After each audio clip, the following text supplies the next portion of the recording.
Welcome back viewers, आप देख रहे हैं वीकेंड का सबसे भरोसेमंद कार्यक्रम ये देश है हमारा। एक बार फिर स्वागत है जनता जनार्दन का, व्यूअर्स का।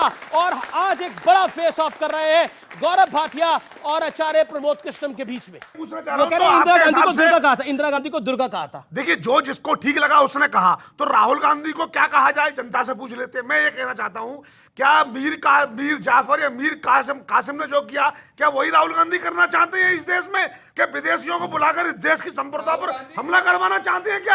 क्या यह मुझे बता दें कि राहुल गांधी क्या लंदन से चुनाव लड़ना चाहते हैं क्या, या वहां से उनको वोट मिलेंगे? हिंदुस्तानियों के वोट उन्हें नहीं चाहिए क्या? सवाल का जवाब, राहुल गांधी के लंदन से चुनाव, ब्रिटेन से चुनाव लड़ना चाहते हैं, जैसे एक्सपर्ट सवाल पूछ रहे हैं। अमीश जी, राणा जी जो कह रहे हैं ना, राहुल गांधी अगर लंदन से चुनाव लड़ जाए वहां से भी जीत जाएंगे।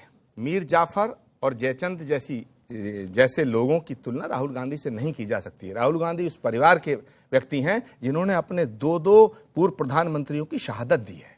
इस देश की धरती पर इंदिरा गांधी की छाती से टपकता हुआ लहू तो दुर्गा बोला है। वो कह रहे हैं इंदिरा गांधी जी ने दुर्गा जैसा काम किया तो दुर्गा बोला। अच्छा अमीश देवगन जी, आपकी राहुल गांधी से दुश्मनी समझ में आती है, मुझसे क्या है?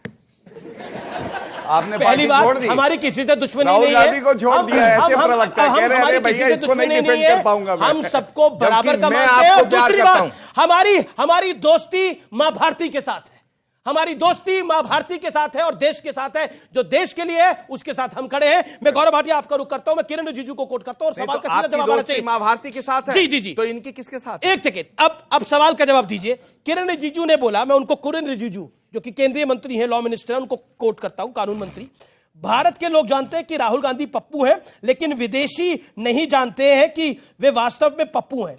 ये शब्द बोलने क्यों जरूरी थे किरण रिजिजू के लिए? क्या आपको लगता नहीं ये स्तर के नीचे की बात है? अमीश जी के लिए तालियां। अच्छा लगा इनसे सवाल पूछा। चलिए, देखिए इनकी बात का भी उत्तर दे दूं। अभी राहुल गांधी की योग्यता बताने के लिए इंदिरा गांधी तक जाना पड़ा।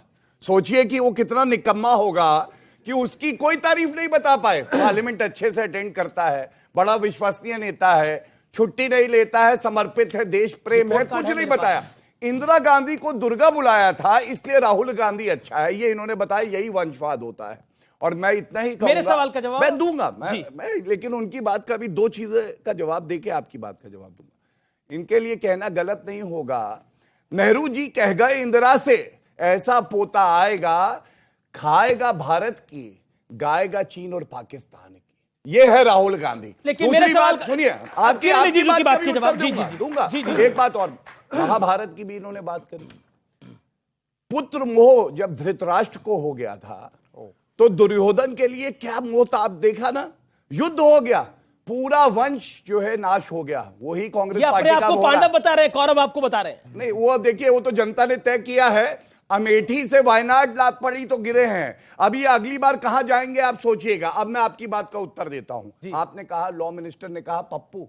अरे अधीर रंजन चौधरी ने पप्पू बुलाया राहुल गांधी को। भैया क्यों बुलाया? अपने नेता को पप्पू कह रहे हैं। और चलिए पप्पू और नॉट पप्पू परफॉर्मेंस देख लेते हैं। जो उसमें तो गृह मंत्री ने खुद टोका था।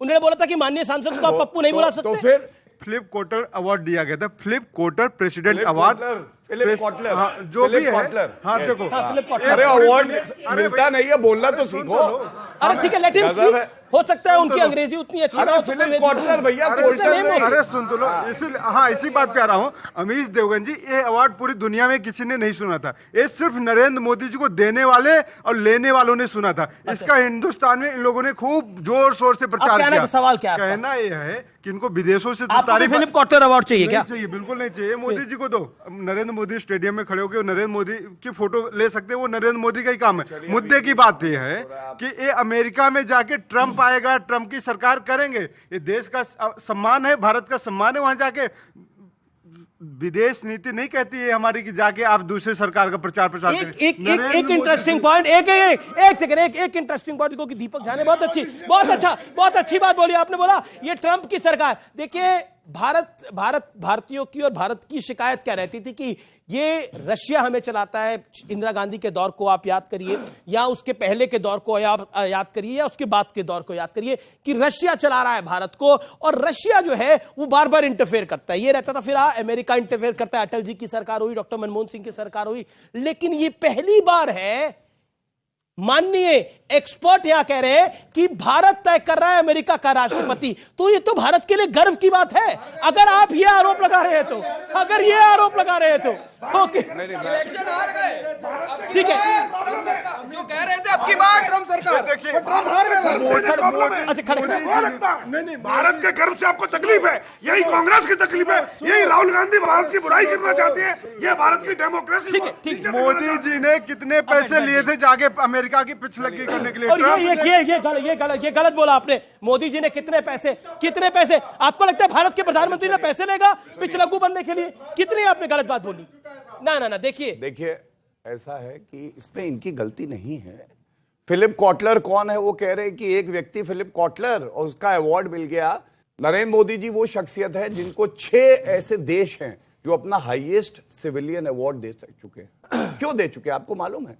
आपने अभी देखा इटालियन प्राइम मिनिस्टर आती है, वो क्या कहती है? वो कहती है नरेंद्र मोदी जी वो नेतृत्व दे रहे हैं पूरे विश्व को जो कोई और नहीं दे रहा। और सबसे बड़ी बात है, जब G20 की समिट हुई, नरेंद्र मोदी जी ने कहा this is not an era of war. पूरे विश्व ने जब रेजोल्यूशन पास हुआ उसी लाइन को कोट करके कहा कि रूस और यूक्रेन के बीच में कोई अगर मध्यस्थता कर सकता है अपने राजनीतिक कद और दूरदर्शिता के कारण तो वो श्री नरेंद्र मोदी जी है। हर भारतीय की छाती 56 इंच की हो गई, इनकी सिकुड़ के 6 इंच की रह गई। अच्छा ठीक है गौरव, ओके। अब मैं आचार्य जी के पास जाता हूं। आचार्य जी, आपकी बात लंबे टाइम बाद आ रहा हूं क्योंकि विवाद बहुत हो गया।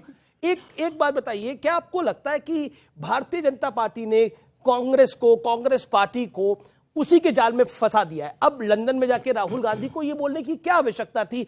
क्यों वो इस बात की शिकायत कर रहे हैं कि लोग अगर करना है तो देश में उनको भरपूर बोलने का मौका मिलता है, सदन में वो बोले, वो 42 मिनट बोले, 48 मिनट बोले, किसने रोका उनको सदन के अंदर?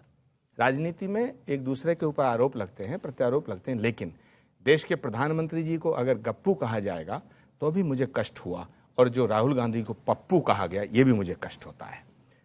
आपस में विरोध करो, लेकिन इतना जरूर ख्याल रखो कि हम लोग एक लोकतंत्र। ये बहुत अच्छी बात है। ठीक है, दूसरी बात जी, और अब्दुल जी आप पहले बोल रहे हैं। हाँ, और गौरव जी, आप भारतीय जनता पार्टी के प्रवक्ता हैं। वो भारतीय जनता पार्टी जो कभी दीनदयाल उपाध्याय जी के रास्ते पे चलती थी, श्यामा प्रसाद मुखर्जी के, अटल बिहारी वाजपेयी के, लालकृष्ण आडवाणी जी के। तो ये जो आज की भाजपा है, ये विरोधी दलों का सम्मान नहीं, अपमान करती है, उनका मजाक बनाती है। एक बात। दूसरी बात, अब मैं आता हूं उस पॉइंट पर। एक पॉइंट क्योंकि मैंने अटल बिहारी वाजपेयी को भी कवर किया है, लालकृष्ण आडवाणी को भी कवर किया है। जब अटल जी की सरकार होती थी तो कांग्रेस के लोग ये कहते थे, देखिए अटल बिहारी वाजपेयी आदमी अच्छा है, पार्टी खराब है। जब आडवाणी जी आए तो उन्होंने बोला, देखिए अटल जी ज्यादा बेहतर थे, आडवाणी जी खराब है। ये तो कांग्रेस का हमेशा सही रहता है। अब मोदी जी है तो मोदी जी को खराब कहा जा रहा है। मुझे लगता है ये बात गौरव जी नहीं कह पा रहे होंगे तो आपने कह दी, तो बहुत अच्छा। Thank you. अब मेरी बात सुन लीजिएगा अमीश जी, मैं ये कहना चाहता हूं, अभी पाकिस्तान का जिक्र हुआ, मुझे बताइएगा कि पाकिस्तान ने हम पर हमला किया, पाकिस्तान हमारा शत्रु देश है, पाकिस्तान ने कारगिल किया, पाकिस्तान रोज कश्मीर में आतंकवादी भेजता, लेकिन पाकिस्तान के अंदर बिना बुलाए कौन सी पार्टी का नेता गया? पहली बात। दूसरी बात, हमारे देश में जब उरी पे हमला हुआ, पठानकोट हमला हुआ, तो उन हमलों की जांच के लिए पाकिस्तानी एजेंसी को इनवाइट किसने किया? हमने तो नहीं किया, इन्होंने किया। तीसरी बात, जो सिखों की बात आई कि प्राइम मिनिस्टर इंदिरा गांधी जी की सिक्योरिटी में एक सिख जवान था, इंटेलिजेंस ने यह रिपोर्ट दी थी कि इसको हटा दिया जाए, लेकिन कांग्रेस की नेता इंदिरा गांधी का कलेजा देखिए, उन्होंने कहा नहीं, मुझे शहादत भी अगर होनी है तो मंजूर है, लेकिन मैं फिरका परस्ती को बर्दाश्त नहीं कर सकती। ये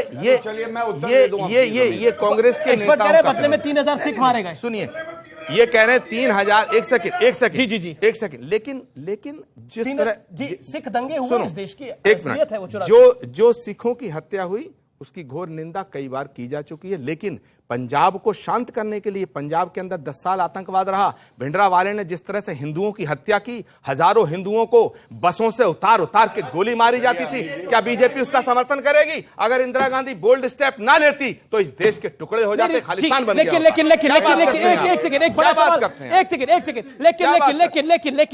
बात जस्टिफाई नहीं किया जा सकता। एक बात बताइए, आचार्य जी, इंसानों की हत्या को जस्टिफाई बिल्कुल कोई जस्टिफाई नहीं कर सकता उस हत्या को, लेकिन लेकिन जस्टिफाई करने की कोशिश करी थी।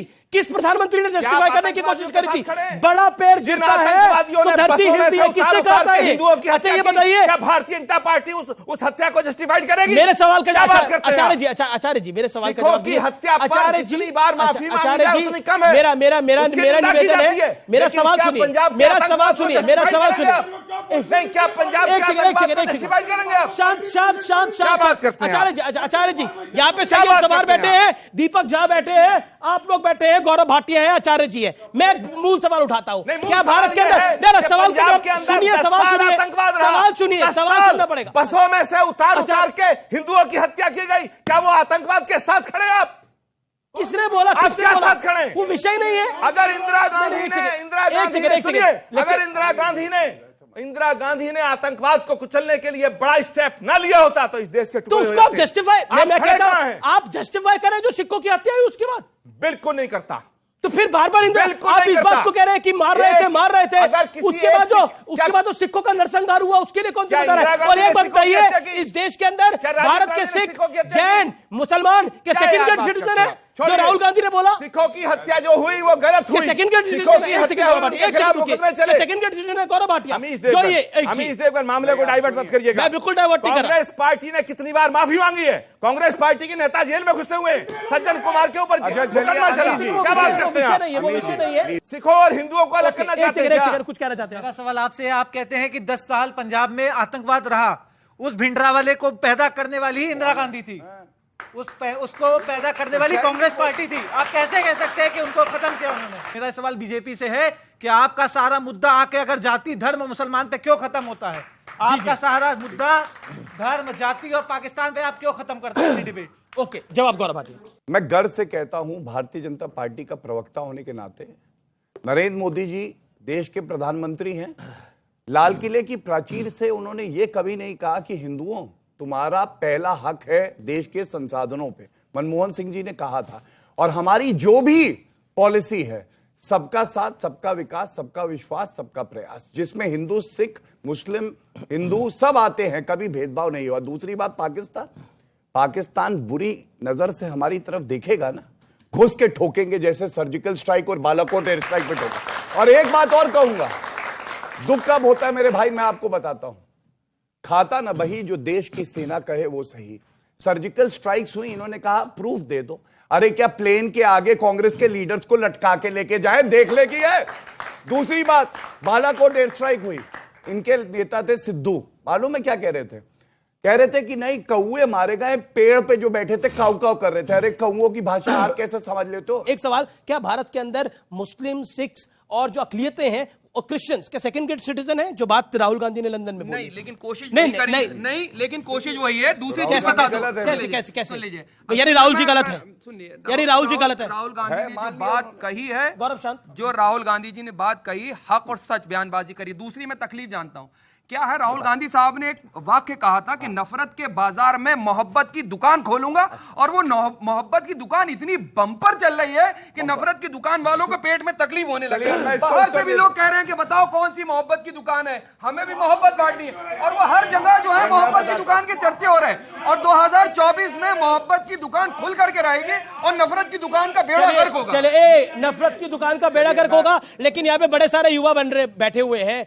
मोहब्बत बेची नहीं जाती, ना खरीदी जाती है। मोहब्बत का एहसास करना पड़ता है भैया, मोहब्बत का एहसास करना पड़ता है। ना मोहब्बत कोई बेच सकता है। मोहब्बत ट्रेडेबल। यहाँ पर बड़े सारे युवा बैठे हैं। मोहब्बत एक सेकंड, ना मोहब्बत ट्रेडेबल कमोडिटी नहीं है।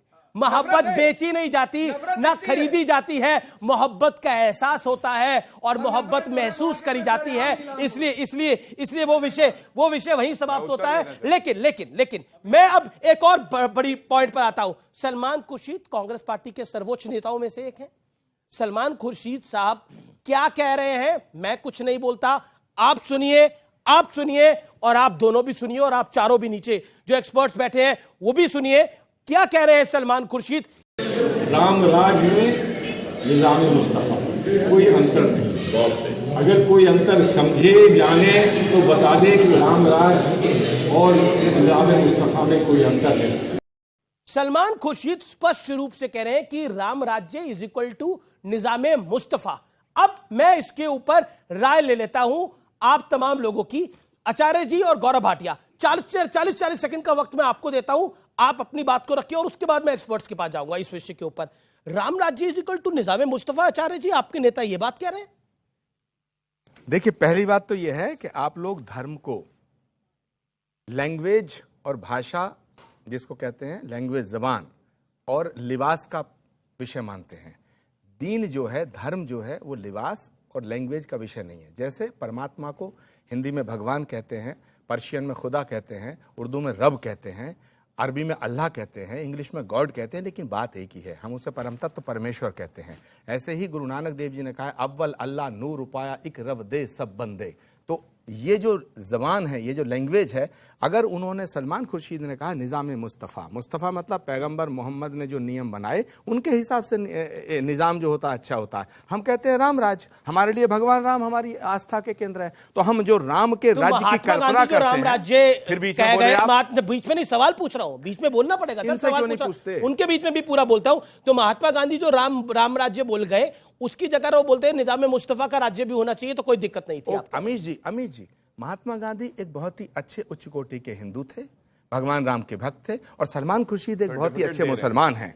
तो अगर हम कहते हैं कि भाई भगवान का राज होना चाहिए, तो हम कहेंगे राम राज होना चाहिए। अगर कोई मुसलमान कहेगा कि भगवान का राज होना चाहिए, वैसे फॉर निज़ाम एग्जांपल मुस्तफा अभी कहेगा। निजाम मुस्तफा का राज आया है तालिबान के अंदर। नहीं, गलत। सलमान खुर्शीद ने बोला, शदाब चौहान बोलते रहे, पीस पार्टी के नेता जो तालिबान है, सुनिए, गौरव भाटिया, आपने गौर नहीं, तालिबान को राम राज से ठीक है। तुलना नहीं की जा अब सकती है। आपको मैंने पूरा वक्त दिया, ओके। गौरव भाटिया आपके 50 सेकंड। देखिए, जो पार्टी कहती थी भगवान राम काल्पनिक हैं, आज वो कहती है राम राज्य लाएंगे। हमारी जीत है बहुत बड़ी, और ये इसलिए जीत है, इनके मुंह से क्या निकला आपने ध्यान दिया? इन्होंने कहा धर्म का लिबास से कोई लेना देना नहीं है, लेकिन अगर कोई बच्चा स्कूल जा रहा है और कहें कि हिजाब नहीं पहन सकता क्योंकि रूल है, तो कांग्रेस पार्टी के ही यही सलमान खुर्शीद सुप्रीम कोर्ट में जो है खड़े हो जाते हैं। तो आप विरोधाभास देखिए, एक तरफ लिबास से कोई लेना देना नहीं है, लेकिन हिजाब भी मत हटाओ, यह भी जरूरी है। तीसरी बात, लेकिन जो बात बोली सलमान खुर्शीद ने, Nizam Mustafa is equal to Ram Rajya, उस पर आपका कथन? मैं इतना ही कहूंगा, जो भारत की संस्कृति है ये इतनी खूबसूरत है, इसको कोई निजाम मुस्तफा की आवश्यकता नहीं है। हम लोग सब लोग भाई बहनों की तरह मिलकर रहते हैं, और राम राज्य का मतलब है आदर्श, और जिसको राम राज्य में आस्था होगी वो निजाम मुस्तफा की बात नहीं करेगा, जहां पे लोगों को काट दिया जाता है, महिलाओं को कोड़े पड़ते हैं, पत्थर मारे जाते हैं, ऐसा निजाम मुस्तफा इनको मुबारक हो। ये क्या कोइंसिडेंस है? क्या राम राज्य इज इक्वल टू निजाम मुस्तफा, जो सलमान खुर्शीद ने बोला है? आप लोग बार बार आरोप लगाते हैं भारतीय जनता पार्टी पर कि ये हिंदू मुसलमान कर रहे हैं। सलमान खुर्शीद को क्यों करना पड़ा? और ये वही सलमान खुर्शीद है जो ये बयान दे रहे थे जब बाटला हाउस में एनकाउंटर हुआ, तो मोहन चंद शर्मा पर नहीं रो रहा था कोई, आतंकी के मरने पर रोया जा रहा था।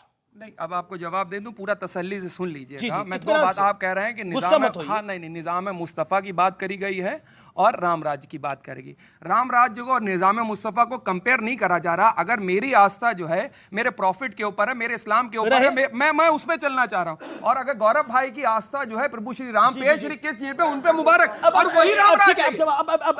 मैं बड़ी सिंपल सी बात कहना चाहता हूं। राम राज्य का मतलब है जहां भाई के अधिकार को देने पर भी नहीं दिया, चरण पादुका से राज्य चलाया, वो राम राज्य है। और निजाम मुस्तफा को हम देखते हैं कैसे औरंगजेब ने राजा बनने से पहले आपके बीच में बोला कोई, मारा, कैसे औरंगजेब ने अपने राजा बनने से पहले भाइयों को सूली में लटकाया और उनकी डेड बॉडी को पूरे आगरा शहर में घुमाया। उसे अगर हम कंपेयर करें तो हमें समझ में आएगा राम राज्य का मतलब है सबका अधिकार है। कांग्रेस का इन लोगों ने ही हाल खराब कर रखा है, इसमें कोई कहने में मुझे गुरेज नहीं है। कांग्रेस की स्थिति इन लोगों ने खराब कर रखी है। मुझे दुख ये हुआ, इन्होंने कहा राजा झूठ नहीं बोल सकता था। क्या ये राहुल गांधी का, देखिए, चौकीदार चोर है बोला था, सुप्रीम कोर्ट ने कहा हमने तो ऐसा कहा नहीं, तो कान पकड़ के सॉरी मांगी थी, यहां लिखा हुआ है मैं माफी मांगता हूं क्योंकि मैंने झूठ बोला। और राहुल गांधी, ये देखिए, ये राहुल गांधी का केस है। मैं सिर्फ इतना कहना चाहता हूं, आपके लिए राहुल गांधी राजा होंगे, लेकिन अगर राजा भी गलत बोले तो बोलिए कि वो गलत बोल रहा है। और देश के प्रधानमंत्री अपने आप को सेवक मानते हैं, जनता का सेवक, और जनता का आशीर्वाद उनके सर के ऊपर छतरी बन के है। इसीलिए ऐसे लोग आते हैं, गाली देते हैं, जितनी गाली देते हैं उतना उनका शख्सियत निखर के आता। गौरव जी की पार्टी की सरकार है कर्नाटक में, वहां एक विधायक के लड़के के पास करोड़ों रुपया पकड़ा गया। ये राम राज्य है या निजामे मुस्तफा है, जरा पूछिएगा। गौरव जी, दूसरा वो दूसरा इतने पैसे पकड़े गए, गुलाबी गुलाबी नोट, हाँ, ये इतने और पकड़े चट्टे लगे हुए थे। मुझे वो मैं ये गौरव शब्द जी, बोरो इसमें कर रहा हूँ आचार्य जी से, जरूर भाई, मेरे आचार्य जी से बोरो कर रहा हूँ। वो ईडी घंटी भी नहीं बजा के आई वहां पर। मैं बताता हूँ जी, देखिए बात तो पूरी होने भारत अरे, कैसे एक बदला है, सेकंड। मैं बताता हूँ। जी जी जी, गौरव जी ईमानदारी से जवाब देना। ईमानदारी दिल से सुनिए तो। अमीश देवगन का सवाल। सुनिए तो, अरे सुनिए तो, घंटी बज जाएगी अभी, चिंता ना करिए। देखिए ऐसा है, भारत बदल गया है। क्यों? क्राइम मास्टर गोगो भारत की राजनीति का सबसे ज्यादा भ्रष्टाचारी परिवार गांधी परिवार, उसका प्रवक्ता भ्रष्टाचार पे उत्तर मांग रहा है। और मैं बताऊं आपको, कांग्रेस कह रही है वो विधायक वो गैंग मास्टर या ग्रैंड मास्टर गोगो था। क्राइम मास्टर गोगो, जी, जी। क्राइम मास्टर गोगो एक ही व्यक्ति है, एक ही व्यक्ति, जिसका जीजा भी बेल पे बाहर है भ्रष्टाचार के आरोप पे, वो खुद भी, और उसकी जो माता जी है वो भी भ्रष्टाचार के आरोप पे बाहर है। जी, ओके, सवाल आपका सवाल क्या है, बोलिए। सर, जैसे शुरुआत में ही सर ने कहा कि जैसे अगर राहुल गांधी जी लंदन में भी जाएंगे, वहां से भी चुनाव जीत जाएंगे। एक नॉर्मल सा सवाल है, वो अपनी पुश्तैनी सीट अमेठी हार गए और वायनाड में जाके बस गए हैं, तो फिर वो लंदन में कैसे जीत जाएंगे? और एक चीज सर, एक मेरा पॉइंट है कि आरएसएस के ऊपर राहुल गांधी जी लगातार सवाल उठाते हैं, इससे पहले संसद सत्र में भी सवाल उठाया। मैं जानना चाहता हूं कि 1962 के बाद जब परेड हुआ था राजपथ पे, तो उस समय में आरएसएस की टुकड़ी को शामिल करने वाली कांग्रेस की सरकार थी। उसके बाद जब लाल बहादुर शास्त्री जी पाकिस्तान के साथ जब युद्ध हुआ था, तो उस समय के सरसंघचालक को भी उन्होंने बुलाया हुआ था। तो जब इनके बड़े बुजुर्ग जो नेता थे वो आरएसएस की इज्जत करते थे, तो फिर ये आरएसएस के विरोध में लगातार क्यों रहते हैं? क्या मतलब राहुल जी ने आरएसएस को मुस्लिम ब्रदरहुड से कंपेयर कर दिया? देखिए ऐसा है कि पंडित नेहरू पे सवाल उठ सकता है, महात्मा गांधी पे सवाल उठ सकता है, सवाल नहीं उठाया उन्होंने। इंदिरा गांधी पे, एक मिनट, इंदिरा गांधी पे सवाल उठ सकता है, मनमोहन सिंह पे सवाल उठ सकता है, तो आरएसएस पे सवाल क्यों नहीं उठ सकता? समीक्षा सबकी हो सकती है, पहली बात। दूसरी बात, अब मैं ये कहना चाहता हूँ, गौरव जी ने आज जो पूरी बहस की है उस पर मैं 2 पंक्तियां कहना चाहता हूँ। गौरव जी का जो भाव रहता है कि चंदा मामा दूर के, पुए पकाए बूर के, आप खाएं थाली में, हमें खिलाएं प्याली में, चंदा मामा दूर के, पुए पकाए बूर के। गौरव भाटिया, देखिए मैं इनकी बात बड़े ध्यान से सुना, और मैं इतना ही कहूंगा, राहुल गांधी के लिए मुझे तरस आता है। 2024 के लिए अब देखिए बीच में बोलने लगे, अभी तो आप चंदा मामा कर रहे थे, और राहुल गांधी को चंदा मामा से ही लड़वाएंगे, वहां भी हारेंगे, मैं आपको बता रहा हूं। एक दिन चांद पे लड़ रहे होंगे। लेकिन मैं क्या कहूंगा, मैं सिर्फ ये बताना चाहता हूं, एक राहुल गांधी ने और बात कही, उस पर भी ध्यान दीजिएगा। उन्होंने कहा हम कैम्ब्रिज में तो बोल सकते हैं, लेकिन किसी भारत की यूनिवर्सिटी में नहीं बोल सकते हैं। 3 तो तारीख मैं लेके आया हूं, दिल्ली यूनिवर्सिटी 23 फरवरी 2019, पुणे में 5 फरवरी 2019, और बेंगलोर में 25/11। राहुल जी को आप सुनते रहते हैं, इसका मतलब पूरा देखिए, कोई भी काम ही नहीं चलता। अगर एक कहावत है कि अपने जो मित्र हो उन पे नजर रखो, और जो देश के दुश्मन हो उन पे ज्यादा नजर रखो, तो ये क्या काम करेंगे, इसलिए इन पे नजर रखनी पड़ती है। जी। एक बात अब मैं बोल ओके, ऑब्जेक्शन। अब गौरव भाटिया आप वकील हैं, ऑब्जेक्शन करिए, और ऑब्जेक्शन को मान लेते हैं थोड़ी देर के लिए। अब इजाजत दीजिए बोलने के लिए। ओके आचार्य, ऑब्जेक्शन किस बात की? अभी गौरव भाटिया जी ने कही नेशनल चैनल पे के जो देश के दुश्मन हैं, तो क्या कांग्रेस पार्टी देश की दुश्मन है? राहुल गांधी नहीं, क्या विपक्ष देश का दुश्मन है? क्या राहुल गांधी देश के दुश्मन बिल्कुल है। और अगर आप जानते हैं वो देश के दुश्मन है, तो बाहर क्यों घूम रहे हैं? अंदर करो ना। तो बेल मिली हुई है उनको, बेल मिली हुई है, इनको यही नहीं पता, बताओ ना। आप देश के दुश्मन है अगर हम लोग, बेल पे है, अगर हम लोग बेल पे है भाई। आप लाख बुराइयां करिए, आप विचारधारा अलग रखिए, कोई दिक्कत नहीं है, लेकिन विदेशी धरती पे जाके भारत माता और सरकार को कोसना, देश के प्रधानमंत्री के लिए गलत कहना, जनता ये के कतई दो उचित पॉइंट। सर, मेरा सवाल ये है कि जैसे कि इन्होंने कहा ईडी की छापेमारी अक्सर विपक्ष के पार्टियों के ऊपर क्यों होता है, वो बीजेपी के किसी भी वरिष्ठ नेता के ऊपर आज तक क्यों नहीं हुआ है? सेकुलर और ईडी, वो ईडी के ऊपर आपका जवाब? मैं उत्तर दे देता हूं। देखिए 30 सेकंड। बिल्कुल उत्तर देता हूं मैं आपको। आप भाजपा के, मैं नाम बता रहा हूं, बीएस येडियुरप्पा जी पे कार्रवाई हुई थी सुप्रीम कोर्ट गए, उन्होंने स्टे लिया। मुकुल रॉय याद है आपको, टीएमसी से आए, इन्होंने कहा कि वो वॉशिंग मशीन में धुलाई हो गई। आपको मालूम है उनका केस बंद नहीं हुआ, सीबीआई ने पूछताछ करी जब भाजपा में थे, और वापस अब टीएमसी में। अब भ्रष्ट है या क्लीन हो गए, वॉशिंग मशीन वाला बदल दिया इन्होंने, बोला कि साबुन की टिक्की रखते हैं। ऐसा नहीं, साबुन मेरी की बात टिक्की को हो या मैं वॉशिंग कहूंगा, मशीन हो, बिल्कुल, मुझे कहने दो। लेकिन जो मेरा सवाल है वो बता दें। आज गौरव भाटिया जी साफ है या आज आखिरी गौरव भाटिया जी ये बताएं कि इनके पास सर्फ एक्सल है या घड़ी सोप है? 555 है, कौन सा 555? ये कौन सा सफाई ऐसा कर सोप देंगे है? कांग्रेस की, चिंता ना करिए। अमीश, ये कौन सा ऐसा साबुन है, कौन बताया सा तो। ऐसा सर्फ है, कौन सा ऐसा सोप है, 555 कौन सा ऐसा दूध है कि जो भ्रष्टाचार करता है उस नेता को सुनिए, जब ये लेते हैं मैं तो उत्तर जल्दी से बिल्कुल गौरव, बता साफ हो दीजिए, जाता है। पब्लिक की भी डिमांड है भाई, बता दीजिए साफ वो हो कौन सा साबुन है, कौन सा सा सर्फ है, कौन सी घड़ी डिटर्जेंट है, क्या है भाई? क्या है? मैं जो आपके पास है कि डालो और खटाक से बाहर। एकदम पाक साफ हो जाता है। जवाब अब आप बैकग्राउंड म्यूजिक देना बंद करिए ना, बताने वाले हैं आप लोग। देखिए ऐसा है, आज गौरव भाई बताने के मूड में है, होली जबरदस्त खेल कर आए, वो राहुल गांधी ने पूरे गुलाबी हो रहे हैं। जी जी जी, पी चिदम्बरम 6 करोड़ रुपए की अच्छा, गोभी गौरव, गमले में लगा देते हैं। राहुल गांधी भ्रष्ट, सोनिया गांधी भ्रष्ट, लेकिन सारे के सारे भ्रष्ट इधर ही क्यों मिलते हैं? लेकिन ये सवाल है। आखिरी ये कौन सी ऐसी साबुन की टिक्की? मैंने बताया जी। आपको कि भारत मनीष जी को भी दे देते, मैं अभी बता वो रहा हूं। लोग अब मैं आपको तो उदाहरण आतिशी कह रही है कि मैं खड़ाओं पर रहकर मतलब उनकी खड़ाओं रखकर हम राज कर रही है। उन्होंने मनीष सिसोदिया को, कल तक तो भगत सिंह थे, आज गुलाम बन गए। मैं बताता हूँ। जी जी जी, देखिए ऐसा है, चिल्लाना राजनीतिक द्वेष है, ये सब बड़ा आसान है। जी। सोनिया गांधी, राहुल गांधी का यहाँ पे ऑर्डर दिखा देता हूं, सुप्रीम कोर्ट तक गए और उसके बाद उनकी याचिका को निरस्त किया गया, बेल पे बाहर हैं। रॉबर्ट वाड्रा बेल पे बाहर हैं, कार्ति चिदम्बरम, पी चिदम्बरम बेल पे बाहर हैं, और पार्था चैटर्जी, नवाब मलिक। आप मुझे ये एक मिनट, आप मुझे ये बताइए, जो सवाल जनता पूछ रही है एक लाइन में, अगर ये लोग निर्दोष हैं और राजनीतिक द्वेष से फंसाया जाता है, न्यायालय क्यों नहीं इनको रिलीफ देता है? केवल ये बताइए। सिसोदिया को पहले तो भगत सिंह से बराम हो गए। मनीष सिसोदिया को कट्टर ईमानदार का जो सर्टिफिकेट देता था, वो थर-थर कांप रहा है, कह रहा भैया रुपया रख लो, कहीं मुझे भी जेल ना जाना। चलिए बहुत बहुत शुक्रिया आप तमाम लोगों का आज जुड़ने के लिए। फिलहाल इतना ही, लेकिन जो बात आचार्य प्रमोद कृष्ण ने बोली इस चर्चा की शुरुआत में, याचना नहीं अब रण होगा, और 2024 वाला युद्ध जो है वो बड़ा भीषण होगा। फिलहाल इस खास कार्यक्रम में इतना ही। नमस्कार, जय हिंद, वंदे मातरम।